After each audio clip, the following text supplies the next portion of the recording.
मेरा देवर औरतों की मसाज करता, औरतें भी खुशी खुशी देवर से मसाज करवा लेती। मेरा अक्सर दिल करता कोई मुझे भी मसाज करे, मगर शर्म के मारे मैं देवर को ना कहती। लेकिन एक रात बहुत थकी हुई थी। देवर को कहा, लाइट बुझाओ और मेरी मसाज कर दो। मेरे तो होश उड़ गए। जब देवर ने मेरी रोज़ के मुताबिक मैं सुबह सवेरे ही उठती थी। ऐसा नहीं था कि मैं सुबह सवेरे ही उठती थी।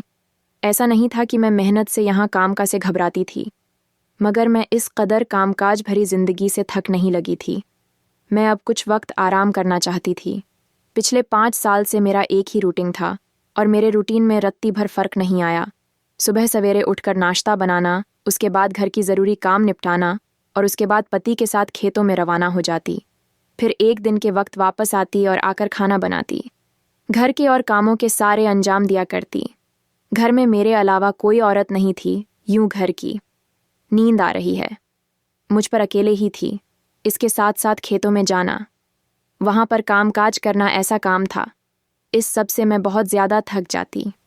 मैं जब सुबह घर से बाहर जाने लगती थी तो हमारे मोहल्ले की और करीबी गांव की औरतें मेरे देवर के पास मसाज करवाने के लिए आ जाती और शाम तक उनका आना जाना लगा रहता, क्योंकि मेरा देवर घर पर ही रहता था और उसके ऐसे काम से अच्छी खासी आमदनी हो जाती।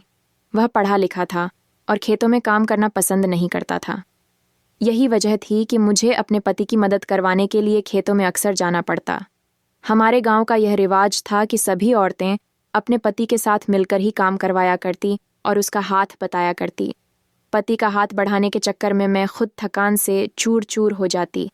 मेरा भी थकान से बुरा हाल हो जाता। मेरा भी कभी कभी दिल करता कि मैं भी अपने देवर से मालिश करवा लूं, मगर हमेशा शर्म और लिहाज के मारे चुप हो जाती। मेरा देवर बहुत अच्छी आदत का इंसान था। मैं किसी से भी ज़्यादा फालतू की बात नहीं करता और मेरे ससुराल में भी यही रिवाज था, देवर से ज़्यादा बात करने की इजाज़त नहीं थी। मेरे पति ने मुझे पहले दिन ही बात कह दी कि हमारे यहाँ औरतों का मर्दों के साथ ज़्यादा बातचीत करना पसंद नहीं किया जाता। मैं खुद भी कम बोलती थी। मैं भी ज़रूरत के वक्त ही उसके साथ बात किया करती और तीनों वक्त में उसके कमरे में खामोशी से खाना रख कर आ जाती थी। कभी कभी उसका मूड होता तो वह हम दोनों मियाँ बीवी के साथ खाना खा लेता, नहीं तो ज़्यादातर वह अपने कमरे में ही रहता। अपने कमरे के साथ ही उसने एक और कमरा बनाया हुआ था, जहाँ वह अपना काम धंधा करता था। मुझे अपने देवर की समझ नहीं आती थी। वैसे तो वह बहुत खामोश और शर्मीला था, मगर मैं अक्सर सोचती थी कि फिर यह ऐसा काम कैसे कर लेता है। फ़ोटो को मसाज देने में उसे शर्म नहीं आती। मुझे तो सोच सोच कर ही शर्म आने लगी। जब मैंने अपने पति से यही बात की तो वह हंसकर कहने लगे कि उसका तो यह काम है और रोज़गार भी उसी से चलता है। अगर वह अपने काम पर शर्म आएगा तो खाएगा कहाँ से। उनकी बात सुनकर मैं खामोश हो गई। कभी कभार जब मैं काम से बहुत थकी हारी होती तो मेरा दिल करता था कि मेरा भी कोई जिस्म दबा दे, मेरी भी थकावट दूर हो सके, मगर मैं अपनी ख्वाहिश का इजहार किसी से भी नहीं कर सकती थी। मेरी शादी को उस वक्त सिर्फ 2 साल हुए थे। जब मेरी सास का देहांत हो गया, उसके बाद फिर सारी जिम्मेदारी मेरे ही कंधों पर आ गई थी। उनकी मौजूदगी में मैंने एक पल भी सुख का सांस नहीं लिया था। 2 साल मैंने जैसे कांटों पर बसर किए थे। वह पल पल मुझ पर निगाह रखती थी। मैं कहाँ जा रही हूँ, क्या कर रही हूँ, उनकी निगाह हर चीज़ पर होती थी। मैं उसे बहुत ही ज़्यादा परेशान हो चुकी है। मेरी शादी के 1 साल बाद उन्होंने मुझे औलाद ना होने के ताने देने शुरू कर दिए। मैं उस बात पर बहुत ज़्यादा रोती पर गिर गिर आती थी।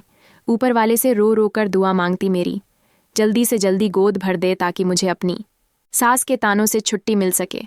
मगर शायद मेरी किस्मत में अभी आजमाइश लिखी थी।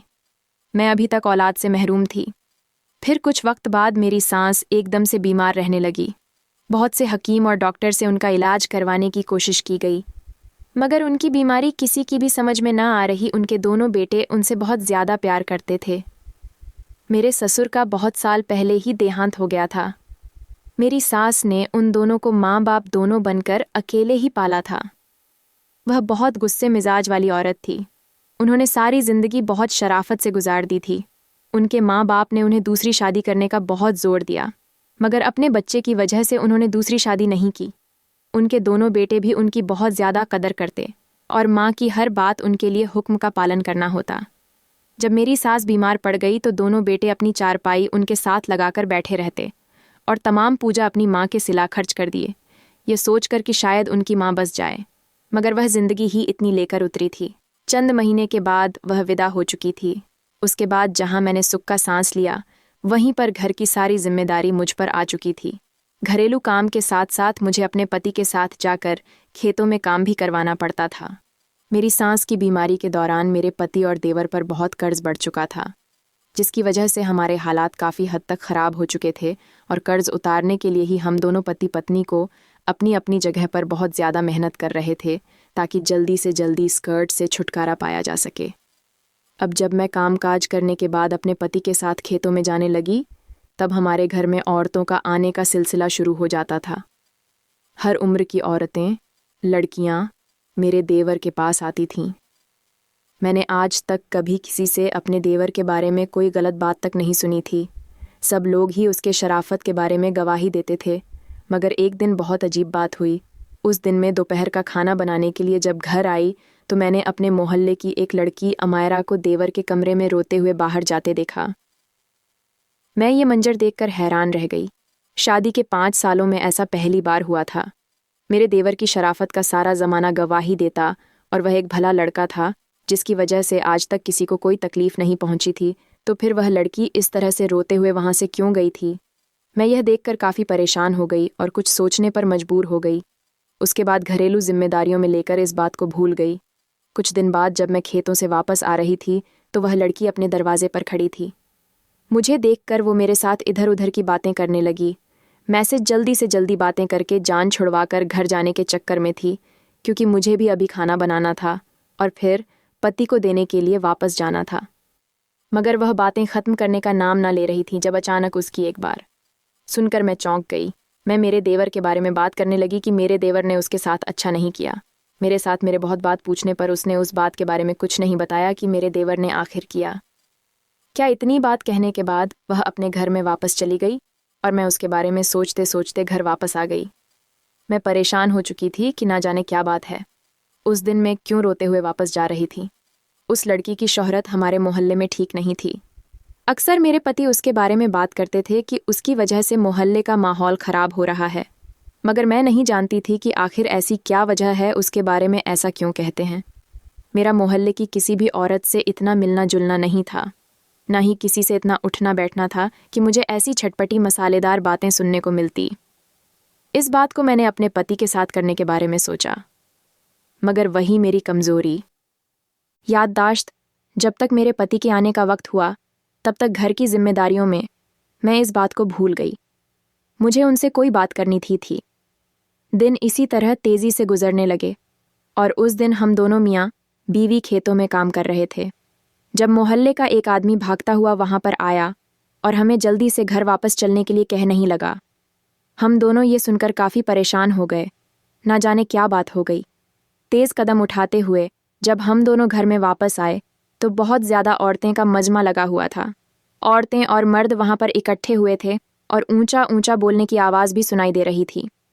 हम दोनों जब अंदर घर में दाखिल हुए तो सामने का मंजर देखकर हैरान रह गए। सामने मेरा देवर मेरे मुंह की तरफ सर झुकाए खड़ा था और उसके चेहरे और हालात से लग रहा था जैसे उसकी किसी के साथ हाथापाई हुई हो।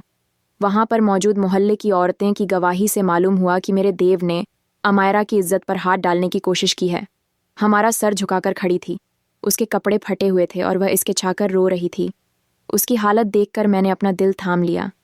एक नज़र जब मैंने देवर की तरफ देखा और शर्म से जैसे ज़मीन में गाड़ चुका था, उसकी शक्ल से झलक रहा था। हमारा के माँ बाप का कहना था कि मेरे देवर को अमायरा के साथ शादी करनी होगी, मगर मेरे पति ने सुनते ही बड़े हैरत में पड़ गए और गुस्से से चिल्लाने लगे कि यह सब झूठ है, मेरा भाई ऐसा नहीं कर सकता। मोहल्ले के बाकी लोग भी मेरे देवर की शराफत की गवाही देने लगे। अमायरा की असलियत किसी से भी ढकी छुपी नहीं थी, मगर सवाल यह था कि वह ऐसा क्यों करेगी? क्यों हमारा के माँ बाप का यह कहना था कि इसे हमारा के साथ शादी करनी पड़ेगी? फिर मोहल्ले के बड़े लोगों ने बीच में बैठकर मामला रफा दफा किया। उसके बाद यह ज़रूर हुआ कि मेरी देवर की इज्जत पर जैसे धब्बा लग गया और सब ने उसके आसपास आना जाना छोड़ दिया। बस सारा दिन अपने कमरे में बंद रहता, बिल्कुल गुमसुम और खोया खोया सा। मैं पहले भी बहुत कम बोलता था, मगर अब तो जैसे बात करना ही भूल गया था। उसकी हालत देखकर मुझे उस पर तरस आ जाता। मेरा दिल भी यही है, मानने को इनकार कर रहा था कि मेरा देवर ऐसा कर सकता है। मेरे पति ने बहुत कोशिश की कि वह उसके साथ खेतों में जाकर काम करे, मगर उसने सुनते ही साफ इनकार कर दिया। और फिर मेरे पति के दोस्त की वजह से उसके लिए शहर में नौकरी का बंदोबस्त हो गया और वह शहर में ही किराए का कमरा लेकर रह नहीं लगा। हम दोनों मियाँ बीवी घर पर अकेले रह गए। अक्सर मुझे अपने देवर की कमी महसूस होती। मेरे पति भी उसके लिए उदास रहते। मिक्सर यही सोचती कि कोई लड़की कितनी गिरी हुई क्यों ना हो, वैसे अपनी इज्जत को सरेआम तमाशा नहीं बना सकती। दूसरी तरफ मुझे अपने देवर पर भी भरोसा और यकीन था। मैंने उन 5 सालों में इसमें कोई भी खराबी नहीं देखी। मैं ये समझने में अनजान थी कि आखिर ये सब क्या था। इसी कशमकश में गुजर रहे थे जब मुझे एक दिन जो खबर मिली, जिनको सुनने के बाद मैंने 5 साल से कान तरस गए थे। मैं बहुत ज़्यादा खुश रहने लगी। मेरे पति ने सेंडिंग मुझे खेतों का काम छुड़वा दिया और उन्होंने साथ काम करने के लिए एक नौकर रख लिया। वह मुझसे ज़्यादा आराम करने को कहा करते और मेरी तरह उन्हें भी अपनी औलाद के लिए बहुत खुश थे। हम दोनों ने इस खुशी के लिए इतने साल से इंतज़ार किया था। कुछ दिन के बाद मेरा देवर छुट्टी पर घर वापस आया और मुझसे मिलने के बाद रोज़ के मुताबिक अपने कमरे में जाकर आराम करने लगा। अब मेरा पति देर रात तक खेतों में काम करते रहते ताकि उन्हें ज़्यादा से ज़्यादा मुनाफा हासिल हो। अब होने वाली औलाद की वजह से उन पर जैसे जिम्मेदारियां और बढ़ गई थीं। मैं अब सिर्फ घरेलू कामकाज से ही बहुत थक जाती। थकावट की वजह से मेरे जिस्म टूटने वाला हो जाता। इस दिन भी मेरी बहुत बुरी हालत थी। मेरे पति अभी तक खेतों से वापस नहीं आए। मैंने सोचा कि आज मेरा देवर घर पर है, मैं उससे मसाज करवाने को कहती हूँ। मेरा जिस्म बहुत थकावट और विशुक्कनी महसूस कर रहा था। फिर मैं अपने देवर के कमरे में चली गई। मुझे देखकर पहचानो चौंक गया। फिर मैंने कुछ देर सोचा कि मैं उससे जाकर बात करूं, मगर पर शर्म को एक जगह रखा और उसे कहा कि लाइट ऑफ करके अगर थोड़ी देर मेरी मसाज कर दो। अगली पल मेरे लिए है रानी का सबक बन चुका था। जैसे राहुल अपनी जगह से उठा, उसके चेहरे पर डर के अंदाज होने लगे। नहीं भाभी, प्लीज़, मेरे पास एक मेरे भाई का रिश्ता रह गया है। मैं इस रिश्ते को ख़राब नहीं करना चाहता। आप प्लीज़ यहाँ से चली जाए। अपने देवर की आवाज़ सुनकर मैं जैसे हैरत में पड़ गई। शर्मिंदगी से मुझे कदम उठाना भी दुश्वार हो रहा था। मेरा देवर न जाने मुझे क्या समझ रहा था। मैं अपने कमरे में वापस आ गई और ये सोचते सोचते न जाने कब नींद की वादियों में खो गई थी। लेकिन मेरे देवर ने मुझे गलत क्यों समझा? मैं तो उसे सिर्फ मसाज के बारे में ही कहा था और अगले दिन सुबह सवेरे ही वह वापस चला गया। फिर कुछ दिन बाद मुझे और पूरे मोहल्ले को एक ऐसी खबर सुनने को मिली जिसे सुनकर हम सबके होश उड़ गए। उस दिन अमायरा ने सबके सामने रोते हुए इस बात का इकरार किया, जिसने मेरे देवर पर इल्ज़ाम लगाया था वह दरअसल उसके शादी करना चाहती थी, उससे प्यार करती थी। मगर मेरा देवर खैरा एक शरीफ इंसान। उसने जब हमारा को इस बात से मना किया, उसे समझाने की कोशिश की, तो अमायरा ने उल्टा उस पर इल्ज़ाम लगा दिया कि मजबूर होकर उसके साथ शादी कर लो। इस बात से ज़्यादा मायरा का ही नुकसान हुआ था। उसके लिए रहे थे, रिश्ते आने भी बंद हो गए। अब एक बहुत ही बड़ी उम्र के आदमी का उसके लिए रिश्ता या फिर कुछ दिनों में उसने शादी होकर यहाँ से चले जाना था। पूरे मोहल्ले के लोगों के दिल में मेरे देवर के लिए जो कांटा चुभ गया था, वजह से कहीं निकल गया था और अब मेरा देवर भी जैसे सबकी नज़रों में सही हो गया था। मगर मैं ये सोच कर परेशान होती रही, ना जाने उस दिन मेरे देवर ने मुझे ऐसा क्यों कहा और उसने मुझे गलत क्यों समझा। ये सोच के जैसे मैं पागल सी हो गई थी कि फिर मेरा देवर 1 महीने की छुट्टी पर जब घर वापस आया तो मुझसे नज़रें चुरा रहा था।